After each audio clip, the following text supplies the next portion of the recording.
गुप्तकाल का साहित्य भारत के सांस्कृतिक इतिहास का स्वर्ण युग यानी कि गोल्डन एज कहलाता है। इस काल में साहित्य, कला, विज्ञान और धर्म सभी क्षेत्रों में अत्यधिक उन्नति हुई। 1. गुप्तकाल का साहित्यिक वातावरण। गुप्त शासक विद्या और कला प्रेमी थे। उन्होंने कवियों, विद्वानों और लेखकों को संरक्षण दिया। संस्कृत भाषा को राजभाषा का दर्जा मिला। इस काल में धार्मिक, लौकिक, ऐतिहासिक और वैज्ञानिक सभी प्रकार के साहित्य की रचना हुई। 2. भाषा और लिपि। प्रमुख भाषा संस्कृत, अन्य भाषाएं प्राकृत और अपभ्रंश का सीमित प्रयोग। लिपि ब्राह्मी लिपि। 3. प्रमुख साहित्यकार और उनकी रचनाएं। क. कालिदास, महाकवि, संस्कृत साहित्य के सबसे महान कवि माने जाते हैं। रचनाएं काव्य, रघुवंश और कुमार संभव। नाटक अभिज्ञान शाकुंतलम, विक्रमोर्वशीयम, मालविका अग्निमित्रम। मेघदूत प्रेम और विरह का उत्कृष्ट काव्य। ख.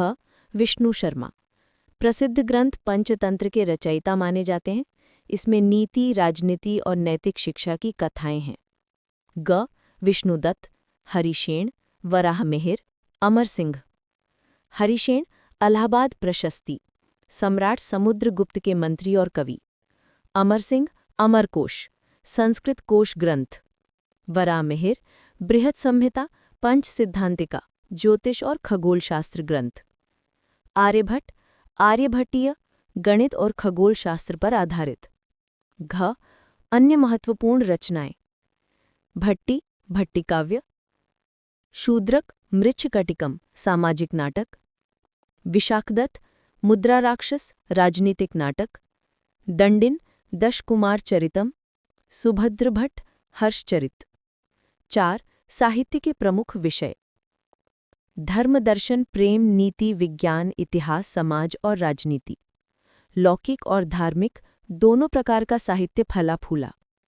5. विशेषताएं। 1. संस्कृत साहित्य का स्वर्ण युग।